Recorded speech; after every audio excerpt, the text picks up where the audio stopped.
alors qu'il livrait un repas. Le livreur a remarqué par hasard qu'un uniforme de policier était accroché dans le salon du client. Il n'a pas pu s'empêcher de le regarder un peu plus longtemps, au point d'être distrait pendant qu'il encaissait l'argent. L'homme qui avait passé la commande a trouvé cela étrange, mais n'y a pas prêté davantage attention. Mais alors qu'il s'apprêtait à manger, on a de nouveau frappé à la porte. C'était le livreur qui était revenu sur ses pas. Dès qu'il a franchi le seuil, il a raconté au policier une histoire étrange et mystérieuse. Depuis 3 mois, tous les jeudis à minuit 34, il recevait une commande régulière de la même jeune fille. Chaque fois, la commande était accompagnée d'une ou deux petites blagues amusantes, demandant soit un sachet de ketchup en plus, soit une bouteille de Coca-Cola bien fraîche s'il passait par là. À chaque fois qu'elle venait chercher son repas, la jeune fille portait un masque de beauté différent à l'effigie d'un personnage de dessin animé. Elle ne disait pas un mot, mais ses yeux brillaient de mille feux. C'était comme un petit jeu entre deux qui rendait enfin les journées de travail éreintantes du livreur un peu plus supportables. Il avait mis tout son cœur d'adolescent en cette jeune fille. Chaque jeudi, il attendait avec impatience la commande de la jeune fille. Mais ce jeudi-là, les choses ont changé. Non seulement la jeune fille avait commandé plus tôt que d'habitude, mais il n'y avait aucune remarque sur la commande. Le livreur a alors eu un petit pincement au cœur. Il avait l'impression que quelque chose clochait. Il a enfourché son scooter et a foncé à toute allure. Mais après avoir frappé à la porte, il n'y avait aucun bruit à l'intérieur. Il a collé son oreille contre la porte et a vaguement entendu du bruit à l'intérieur. Pensant que la jeune fille lui faisait une blague, il a fait semblant d'entendre sa voix. Cette fois,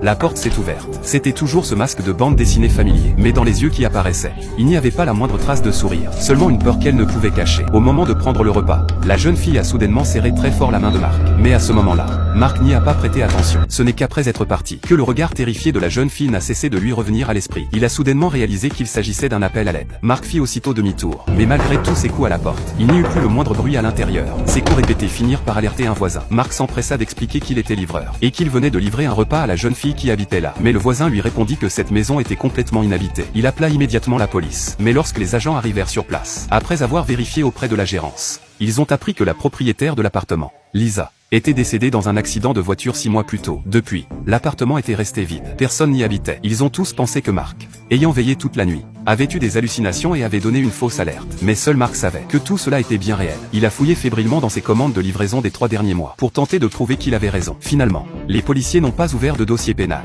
au motif qu'il n'y avait pas de victime identifiée. Ils se sont contentés d'enregistrer l'affaire dans leur dossier. Mais Marc n'arrivait pas à se tranquilliser. Chaque nuit, il revoyait le visage de la jeune fille, recouvert d'un masque de beauté. Il en était même venu à négliger son travail, jusqu'au jour où, en livrant un repas chez un policier, il a aperçu d'un coup d'œil uniforme dans le salon, et a tout raconté. Ce policier, qui travaillait depuis plus de 10 ans comme médecin légiste, a d'abord pensé que Marc, sous la pression de son travail de livreur, et qu'il avait des problèmes psychologiques. Il a donc examiné ses pupilles, et constaté qu'il était tout à fait normal. Mais selon la réglementation, en l'absence de victime identifiée, la police ne pouvait pas officiellement ouvrir une enquête. Le policier a immédiatement décidé de se rendre sur place avec un expert en psychologie criminelle et des techniciens de la police scientifique, pour inspecter de ses propres yeux cette soi-disant maison hantée. Mais il n'aurait jamais pu imaginer que cette enquête allait révéler des choses encore plus